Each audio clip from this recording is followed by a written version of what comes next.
Bon début de week-end chez vous, mesdames, messieurs, l'essentiel de l'actualité. Rentrée parlementaire dans les deux chambres, une session essentiellement budgétaire, le président du Sénat et de l'Assemblée nationale ont fait de leur priorité de loi organique portant fonctionnement du CNSA et aussi la loi électorale portant répartition des sièges. Au début des discours d'ouverture, une minute de silence a été observée par le parlementaire en mémoire de Congolais tués lors des glissements de terrain à Tara et lors de deux derniers accidents sur la route nationale numéro 1 près de Kikwit et Kenge. Et puis le gouvernement provincial a annoncé une distribution des moustiquaires imprégnés d'insecticides d'ici le 20 septembre prochain à Kananga, au Kasaï central. Ce, après les récentes violences qui ont eu lieu dans cette partie du pays, provoquant ainsi déplacement de population, perte de biens et donc de moustiquaires. Il était important de redistribuer les moustiquaires en vue de prévenir de cas de paludisme, a ajouté la chef de division provinciale de la santé. Enfin, les Tunisiens de confession musulmane pourront désormais se marier dans leur pays avec les non-musulmans. Les circulaires ministériels datant de 1973 et empêchant ces unions ont été abolies ce jeudi 14 septembre 2017. L'ouverture de la session ordinaire du mois de septembre dans les deux chambres du Parlement congolais a eu lieu ce vendredi 15 septembre à Kinshasa. Du côté du Sénat, son président Léon Kengo-Adondo a indiqué que cette session essentiellement budgétaire va également se pencher sur les différents projets de loi relatifs notamment au Conseil national de suivi de l'accord CNSA, mais aussi à la loi électorale portant répartition des sièges ainsi qu'aux arriérés législatifs qui sont au nombre de 23. Le président de la Chambre haute du Parlement s'est longuement attardé sur l'état des lieux des criminalités en RDC. Il a à cet effet cité les évasions à répétition dans les centres pénitentiaires du pays. Kengo-Adondo a préconisé les pistes de solutions allant dans le sens de l'amélioration des conditions carcérales et de la mission éducative dévolue aux centres pénitentiaires. Par ailleurs, le président de l'Assemblée nationale, Aubin Minakou, qui a reconnu que l'heure est grave vu la situation sociopolitique du pays, a plaidé pour la diversification de l'économie avant de soutenir les assises qui se sont tenues sur la réforme du système fiscal en RDC.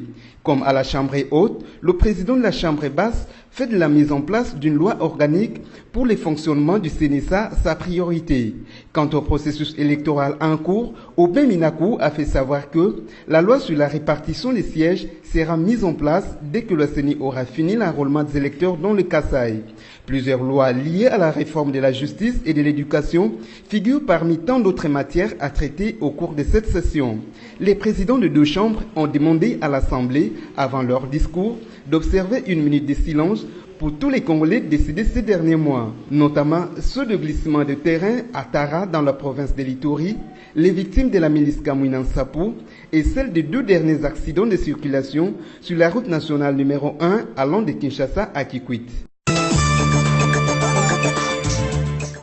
Une distribution des moustiquaires imprégnés d'insecticides va être réalisée d'ici le 20 septembre prochain à Kananga, au Kasaï central, comme annoncé le jeudi dernier par le gouvernement provincial. À en croire la chef des divisions provinciales de la santé, Dr Eugénie Misenga, le paludisme est la première maladie dont souffre souvent la population des Kananga. C'est aussi la cause de la mortalité au Kasaï central.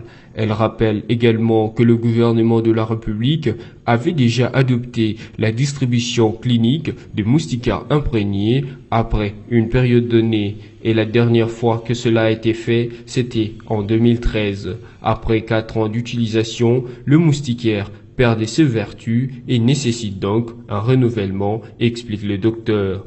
Après les récentes violences qui ont eu lieu dans cette partie du pays, provoquant insécurité, déplacement, perte de biens et donc des moustiquaires, il était important qu'on redistribue les moustiquaires en vue de prévenir de cas de paludisme. Notez cependant que près de 2,7 millions de moustiquaires vont être remises à environ 4,5 millions de personnes sur financement de l'USAID et de l'UNICEF.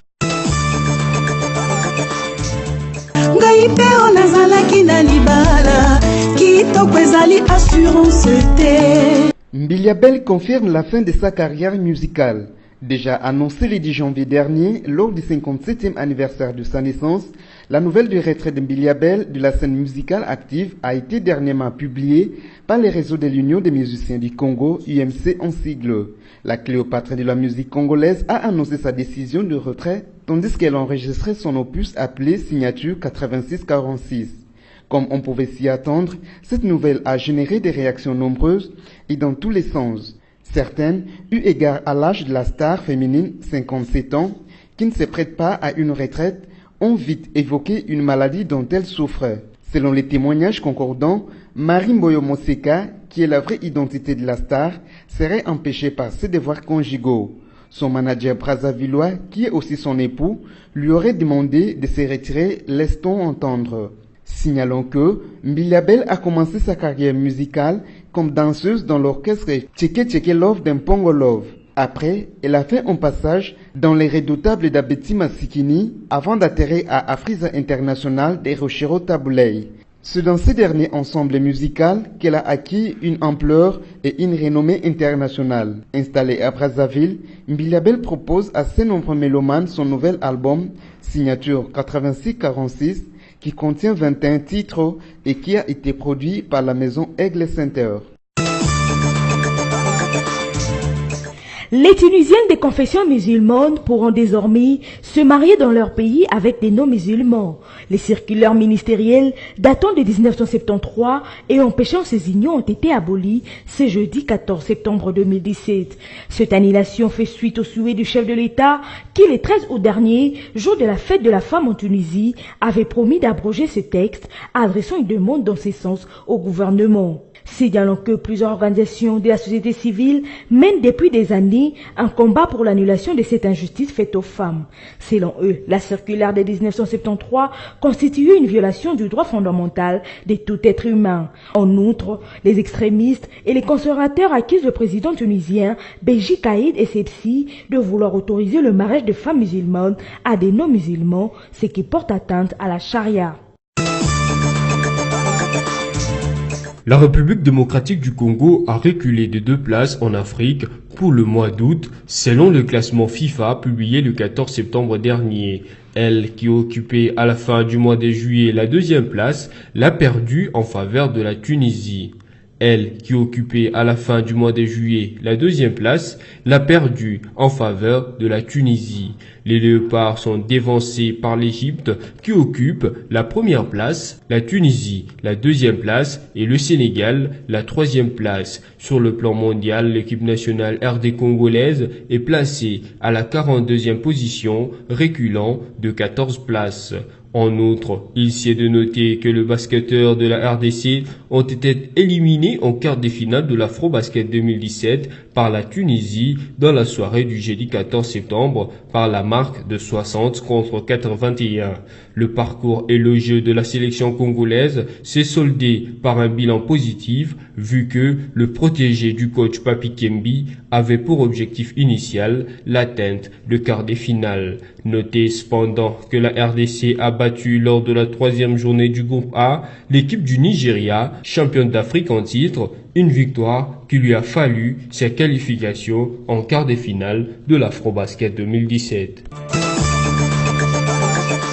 À présent, le rappel des titres, rentrée parlementaire dans les 2 chambres, une session essentiellement budgétaire, le président du Sénat et de l'Assemblée nationale ont fait de leur priorité de loi organique portant fonctionnement du CNSA et aussi la loi électorale portant répartition des sièges. Au début des discours d'ouverture, une minute de silence a été observée par le parlementaire en mémoire de Congolais tués lors des glissements de terrain à Kara et lors de 2 derniers accidents sur la route nationale numéro 1 près de Kikwit et Kenge.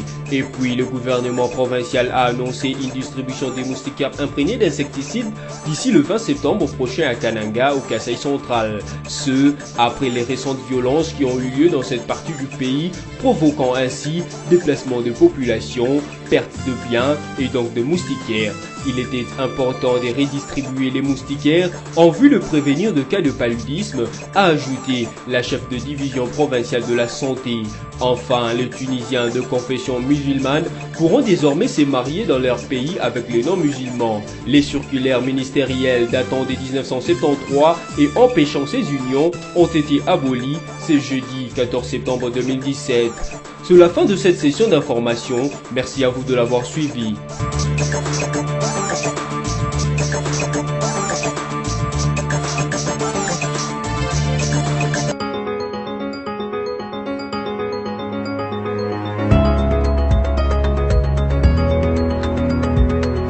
Mesdames, Messieurs, bienvenue à cette revue de presse en ligne de ce vendredi 15 septembre 2017. Ouvrons cette revue de presse avec Okapi.net qui titre « Rentrée parlementaire, les projets de loi sur le CNSA et sur la répartition des sièges présentés comme priorité ». La session parlementaire de septembre s'est ouverte ce vendredi 15 septembre à Kinshasa après 3 mois de vacances des députés et sénateurs. Au regard des enjeux politiques dès lors et de l'exigence d'organiser les élections avant fin 2017, l'examen et l'adoption des projets de loi organiques sur les conseils nationaux de suivi de l'accord et la loi sur la répartition des sièges ainsi que la révision de la loi électorale se présentent comme des priorités. Toutefois, parmi les arriérés de la session de mars 2017, il y a le projet de loi sur la révision du code minier dont l'examen avait déjà été entamé à l'Assemblée nationale comme une matière prioritaire telle que demandée par les gouvernements en vertu de l'article 117 de la Constitution. Par ailleurs, étant une session essentiellement budgétaire, le gouvernement sera appelé à déposer dans un délai raisonnable le projet de loi sur la reddition des comptes, mais aussi le projet du budget 2018. Cette session est considérée comme la toute dernière si l'on se conforme à l'accord de la CENCO qui prévoit des élections à la fin de cette année, conclut le site d'information de la radio onusienne. Réforme fiscale en RD Congo. Les regroupements progressifs des régies financières adoptés, rapporte Forum des As. Fini bien qui commence bien. Les rideaux du premier Forum national sur la réforme fiscale en RD Congo sont tombés hier jeudi 14 septembre au Pullman Hotel de Kinshasa. 4 jours auront été suffisants pour les 450 participants à cette messe consacrée à la fiscalité. Partis d'un état des lieux sans complaisance, ces experts venus de divers horizons ont produit une batterie de recommandations qui, une fois mises en application, pourraient booster l'économie nationale. Parmi les recommandations formulées, l'exhortation choc et la suggestion d'un regroupement progressif des régies ou administrations financières en RDC. Partout, le forum a également décidé de la mise sur pied d'une structure appelée Comité de pilotage de la réforme fiscale en RDC. Il s'agit d'une commission chargée de suivi et de l'application des recommandations issues du forum. Cependant, un détail n'a été donné quant aux membres devant composer le comité.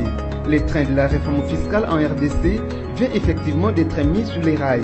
Se réjouit le ministre congolais des Finances, Henri Yavmoula, dans son bref discours de clôture. Prenant la parole en premier, le vice-premier ministre de la Côte d'Ivoire, représentant de son pays à ce forum de Kinshasa, n'a pas tari d'éloge à l'expertise congolaise en matière de fiscalité. Nous ne sommes pas venus autant qu'experts parce que l'expertise en matière fiscale est en RDC. C'est une réussite, car organiser un grand et premier forum du genre en peu de temps n'était pas un pari gagné d'avance. Vous y avez cru, et voilà que vous y êtes arrivés. Ne vous arrêtez plus. Une réforme induit un changement de culture et de mentalité. Arrêter et échouer dans ces réformes, c'est mettre en péril les intérêts de la RDC et ceux de toute l'Afrique, a-t-il dit sous les applaudissements de l'assistance. Bouclons cette revue de presse avec l'agence congolaise des presses qui titre « Report du forum sur la paix, le développement et la réconciliation au Grand Kasaï ». Le forum sur la paix, la réconciliation et le développement dans l'espace kassaïen, prévu le 15 septembre courant et reporté au 18 du même mois, indique la cellule de communication du vice-premier ministre, ministre de l'Intérieur et Sécurité, Ramazan Chadari. La source évoque des raisons d'ordre organisationnel pour la tenue de ces forums tant attendus, en vue de consolider la paix dans cet espace, troublé par des actions commises par des miliciens portant le label Kamina Sapo. Le cabinet du vice-premier ministre Emmanuel Ramazan Chadari attribue également ces reports à la recherche de l'inclusivité autour de ces assises souligna que certains groupes récidivistes ont sollicité leur participation dans ces forums dont l'ouverture allait coïncider avec la rentrée parlementaire pour la session de septembre. Des personnalités du gouvernement central, des autres institutions de l'État, des organisations de la société civile ainsi que ceux des provinces concernées sont déjà dans les chefs-lieux de la province du Kasaï central où se dérouleront ces assises. C'est la fin de cette revue de presse. Merci à vous qui l'avez suivi et bon week-end chez vous.